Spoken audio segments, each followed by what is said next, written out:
اپنے اپنے دائرہ حدود و قیود میں رہو، تم ہماری سر آنکھوں کا تارا ہو۔ تم کون ہوتے ہو ہم سے ہمارا قائد چھیننے والے؟ اور یاد رکھو، جو تم معافی ہم سے منگوا رہنے کی خواہش کر رہے ہو، اور تمہیں جگہ نہیں ملے گی یہاں کہیں جانے کی، چھپنے کی تمہیں۔ میں نے اس کو قاضی فائز عیسیٰ کو کہا کہ مجھے تجھ پر اعتبار نہیں ہے۔ یہ فراڈ کب تک چلتا رہے گا اس ملک کے ساتھ؟ کہ عمران خان لوگوں کی دلوں کی دھڑکن ہے، عمران خان پاکستان کا مستقبل ہے، عمران خان پاکستان کی آئندہ نسل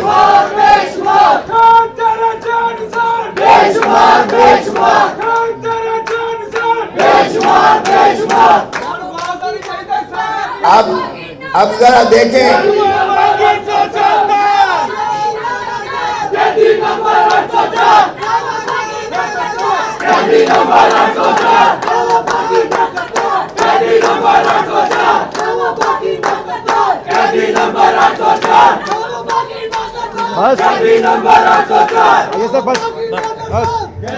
کوئی اندھا بچہ بھی پاکستان کا 25 کروڑ عوام میں سے جانتا ہے کہ عمران خان کو سزائیں کس نے کی ہیں، کس نے دی ہیں۔ ہم جب کیس کرتے تھے عمران خان کا جیل میں، صبح سے لے کر عشاء کی وقت تک یہ جو ہے عدالتیں بٹھا کر ہمیں جو ذلیل کرتی تھیں، آپ کی سوچ ہے۔ اور خان کہتا تھا کہ نہ میں ڈیل کروں گا، نہ میں ان چور لٹیروں کی طرح ملک چھوڑ کر جاؤں گا، میرا مرنا جینا اس دھرتی میں ہے، میں عوام کو حقیقی دلا کر رہوں گا، حقیقی آزادی دلا کر رہوں گا، چاہے مجھے یہ سارے پاکستان کی جیلیں ہی کیوں نہ پھرائیں۔ اور پھر کہتا تھا کہ تو جو کر رہے ہیں، اتنی جو بحث کر رہے ہو، یہ جو بیٹھا ہوا ہے یہ جج اس نے ابھی تھوڑی دیر کے بعد اٹھ کے جانا ہے، اور پھر جو اس کو فیصلہ حکم جاری ہوگا یہ وہی فیصلہ کرے گا۔ اور یہ ثابت ہو گیا ان 6 ججز نے، اسلام آباد ہائی کورٹ کے ججوں نے جو مراسلہ سپریم جوڈیشل کاؤنسل کو لکھا، یہ اس سے ثابت ہو گیا۔ اور صرف 6 جج نہیں ہیں، اب سپریم کورٹ نے سارے پاکستان کی سپیریئر جوڈیشری سے جب ان کے کامنٹس مانگے تو سبھی نے اس بات کی تصدیق کی کہ ان کے اوپر ایجنسیز جو ہیں متاثر ہوتی ہیں، ان کے اوپر جو ہے ہر قسم کی سرویلنس کی جاتی ہے۔ تو آپ کو پتہ ہے کہ یہ جس کیس میں جسٹس بابر ستار نے 5-5 لاکھ جرمانہ کیا ہے، یہ وہ کیس ہے جس میں بشرا بی بی کے ساتھ بات کی۔ یہ آپ جانتی ہیں، وکیل ہے ماشاءاللہ، کہ وکیل اور سائل کے درمیان جو بات ہوتی ہے وہ ہمارے قانون کے تحت بھی کانفیڈنشل ہے، آئین میں بھی اس کو تقدس اور وہ اس کو جو ہے کانفیڈنشیلٹی حاصل ہے۔ میری تصویر ایک طرف لگا کر اور ساتھ بی بی کی، بشرا بی بی کی تصویر لگا کر، اور سارا دن جو انہوں نے ٹی وی پر وہ کالیں سنائی تھی، وہ میں نے بشرا بی بی نے نالش کی تھی کہ یہ میری پرائیویسی جو ہے آئینی میرے حقوق کے اندر مداخلت کر کے یہ وکیل اور ایک سائل کے درمیان کانورسیشن پریویلیجڈ ہوتی ہے، یہ کیسے پیمرا کو اجازت ہوئی کہ انہوں نے سارا دن national network T V پر چلائی؟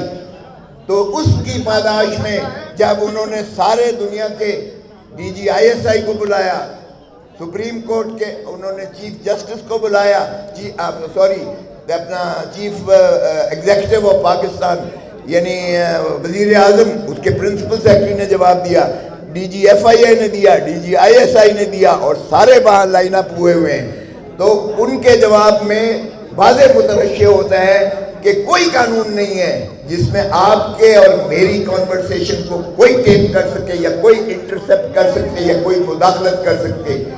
تیرے جان نثار بے شمار بے شمار، عمران تیرے جان نثار بے شمار بے شمار۔ یہ آرٹیکل 9،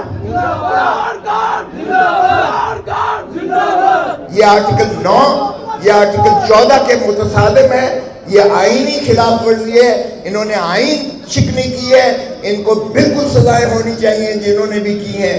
اور جب مقدمہ زیر التوا ہے تو پھر جج پہ پریشر ڈالا جا رہا ہے اور اس کو کہا جا رہا ہے کہ تم سننا یہ چھوڑ دو، یہ کیس سننا چھوڑ دو۔ او بھائی، اس پر 5-5 لاکھ روپیہ جو ہے جج صاحب نے ان کو جرمانہ کیا جنہوں نے یہ اعتراض کیا تھا۔ اور پھر دوبارہ ایک چٹھی لکھی اور پھر دوبارہ ان کو کہا گیا کہ تم یہ کیس سننا چھوڑ دو. اور پھر جب اس جج صاحب نے دوبارہ شکایت کی تو اب اٹارنی جنرل ان کی صفائی میں آ گئے اور ان کی ایجنسی کی صفائی میں, اور اسی طرح لا منسٹر آ گیا اور انفارمیشن منسٹر آ گیا. اور تم کون ہوتے ہو بھائی؟ تم نے بھی کنٹیمپٹ کی ہے. میں استدعا کروں گا اور ہم بنیں گے, کیونکہ سائل تو میں پہلے ہی ہوں اس کیس پہ, ہم نازش کریں گے کہ ان کو سزا دیجیے گا. پہلے بھی سزا نہ دے کر آج اس ملک اس نہج پر پہنچا ہے. اگر پہلے ہی بندیال جو ہے سزا دے دیتا چیف جسٹس, جو انہوں نے ڈیفائی کیا تھا ان کی سپریم کورٹ کے فیصلے کو جو آئین سے انحراف کیا گیا تھا, اگر کاش پہلے ہی سزا کر دی جاتی اس وقت کے وزیر اعظم شہباز شریف کو اور اس وقت کے وزیر خزانہ اسحاق ڈار کو اور اس وقت کے وزیر قانون اعظم نذیر تارڑ کو, اگر ان کو سزا توہین عدالت میں دی جاتی تو آج ہم اس سٹیج پر نہ کھڑے ہوتے. اگر یوسف رضا گیلانی پرائم منسٹر کو کنٹیمپٹ آف کورٹ میں سزا ہو سکتی ہے اور وزارت عظمیٰ سے وہ سبق دوش کیے جا سکتے ہیں, تو شہباز شریف کس گاجر کس مولی ہے, کس باغ کی مولی ہے؟ یہ تو ویسے ہی فارم 47 کی پیداوار ہے. میں لاہور سے جیتا ہوں, مجھے پتا ہے لاہور کی ایک نشست پاکستان مسلم لیگ نون نہیں جیتی ہے, ایک نشست نہیں جیتی ہے. اور میرے اور ایک اور اظہر کے سوا اور ساروں کو جتا دیا گیا, انہیں کو نون کو. اسلام آباد سے ایک نشست نہیں جیتی ہے پاکستان مسلم لیگ, ساری پی ٹی آئی جیتی ہے اور ساروں میں انہوں نے ہارے ہوئے کو جتا دیا ہے. اسی طرح ایم کیو ایم ایک نشست نہیں جیتی ہے, وہ 12 پر کھڑے ہوئے تھے اور 16 ان کو جتا دیا گیا ہے. یہ فراڈ کب تک چلتا رہے گا اس ملک کے ساتھ؟ اس لیے میں مبارکباد دیتا ہوں اچک زئی صاحب کو, جنہوں نے بڑا ڈٹ کے مقابلہ کیا اور ہمارے ساتھ ہی شانہ بشانہ آئے اور خان صاحب کے یہ امیدوار بنے. اور جتنے اکابرین یہاں بیٹھے ہیں میں ان کا بھی شکر گزار ہوں کہ انہوں نے جس محبت اور والہانہ یگانگت کے ساتھ آج بھی کھڑے ہیں. آج ہم سارے اس دھرتی ماں کے لیے ہیں. آج انہوں نے دھرتی ماں کو لوٹ کر کھا گئے ہیں. یہ جو سپریمو سو کالڈ ہے, ایک سزا یافتہ شخص جس کو لایا گیا لندن سے, اور لندن سے یعنی بجائے اس کے کہ امبیسڈر اس کو گرفتار کرتا, نواز شریف کو لندن میں گرفتار کر کے ڈپورٹ کر کے اور اڈیالہ جیل میں اس کو روانہ کرتا, بجائے اس کے یہ خیر سے امبیسڈر اس کو چھوڑنے جاتا ہے ہیتھرو ایئرپورٹ پر, اور یہاں جب اسلام آباد لینڈ کرتا ہے تو بائیو میٹرک مشین چل کے جاتی ہے اس کے لیے. اور ہمارے خان کو تو اسلام آباد ہائی کورٹ کے بائیو میٹرک کمرے سے.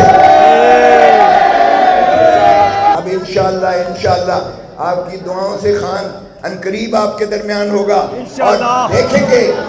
اور ہم دیکھیں گے کہ ایسا فقید المثال استقبال ہوگا کہ پاکستان کے ایک سرے سے لے کر دوسرے سرے تک عوام ہی عوام ہوں گے.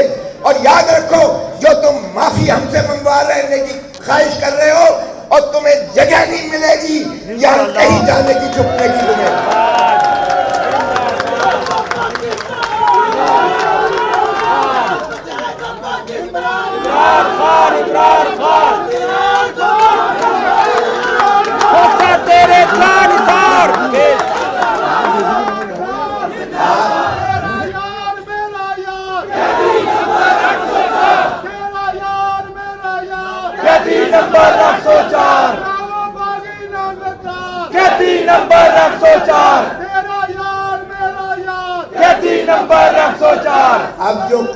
اب جو کل کی تاریخ لگی ہوئی ہے, یہ میرے بھائی نے یہاں ابھی کہا کہ سینئر وکلا سارے جو ہیں ساتھ ہیں, بالکل ساتھ.